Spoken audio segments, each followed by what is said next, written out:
Sejam muito bem-vindos a mais uma das nossas análises. Hoje, a gente vai voltar no tempo e mergulhar em um cenário grandioso, misterioso e, para ser sincero, bem tenso.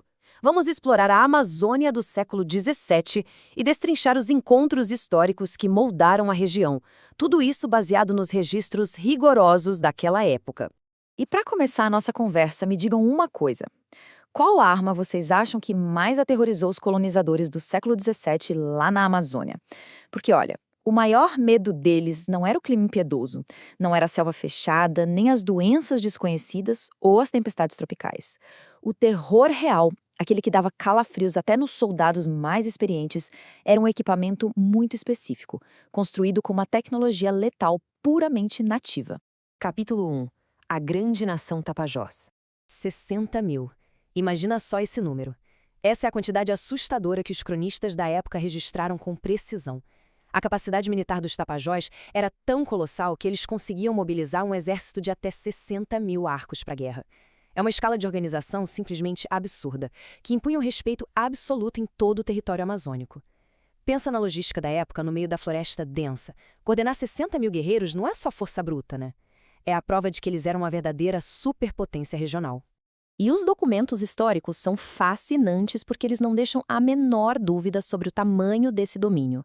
Tem um trecho direto das fontes primárias que diz o seguinte, abre aspas, são temidos dos mais índios e nações e assim se têm feito soberanos daquele distrito. São corpulentos e muito grandes e fortes.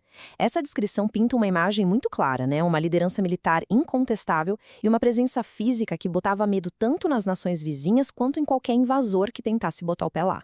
E isso nos leva ao capítulo 2, o terror das flechas. Observando bem os detalhes desse arsenal impressionante que os registros nos mostram, a gente percebe um nível de artesanato assim meticuloso. Esquece essa ideia de ferramentas improvisadas ou rústicas. A gente está falando de uma variedade e de uma sofisticação milimetricamente desenhadas para garantir eficiência, precisão e proteção máxima para a tribo.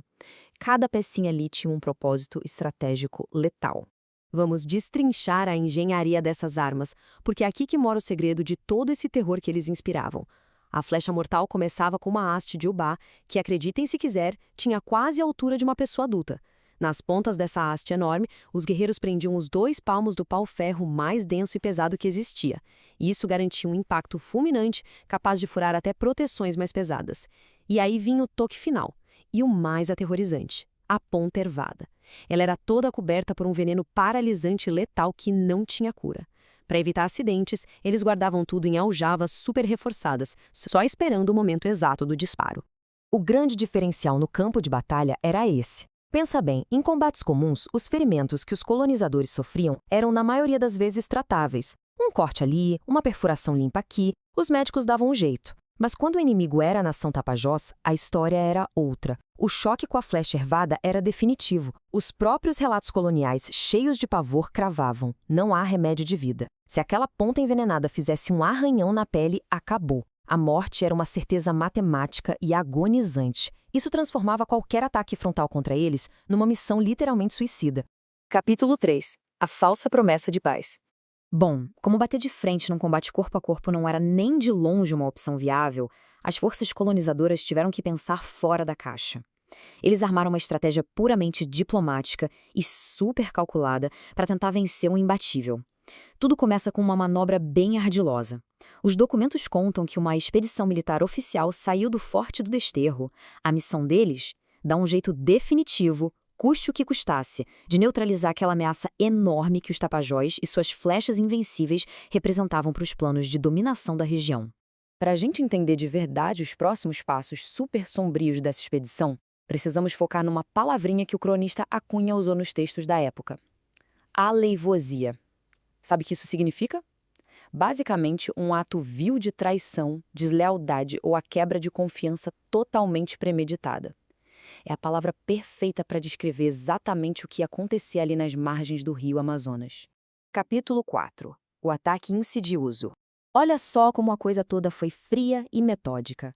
Quando os exploradores penetraram a Amazônia e deram de cara com as mortais flechas envenenadas dos Tapajós, eles executaram esse plano em 4 passos sem margem para erro. Primeiro, chegaram oferecendo um tratado de paz amigável, uma falsa paz bem atrativa. Segundo, usando o argumento de que essa paz precisava de uma garantia, exigiram que os indígenas entregassem todas as flechas envenenadas como prova de boa-fé. Terceiro, com o acordo aceito e as flechas entregues, os colonizadores conseguiram desarmar o maior exército da região sem dar um único tiro. E quarto, assim que os guerreiros se desarmaram e ficaram totalmente vulneráveis, eles foram covardemente aprisionados. É impossível não sentir o peso dramático desse momento. Essas armas, que por tantas gerações foram a garantia de segurança e soberania daquele povo, foram entregues num ato de pura confiança, baseado numa promessa vazia. Isso selou o fim de uma era. Foi o colapso instantâneo de um poder, de um respeito e de uma independência gigantes da grande nação Tapajós. Uma queda que não aconteceu por causa de um exército mais forte, mas puramente por causa de enganação. Capítulo 5 – O preço do desarmamento. O pós-emboscada foi marcado por muita crueldade e extorsão. Com os indígenas totalmente sem defesa, as fontes cravam que os exploradores os prenderam e os ameaçaram de os entregar à fúria e vingança dos índios amigos se não restituíssem todos os prisioneiros. Foi uma chantagem covarde, usando a ameaça de tribos rivais que agora estavam aliadas aos europeus como moeda de troca contra os guerreiros tapajós. E isso resume bem o cenário devastador que ficou. Prisão imediata da força de combate, a sombra constante de ser entregues para o extermínio nas mãos de inimigos históricos, a perda total e repentina de uma vantagem militar que era simplesmente imbatível. E, o mais doloroso, a submissão forçada e violenta ao sistema e à vontade dos colonizadores.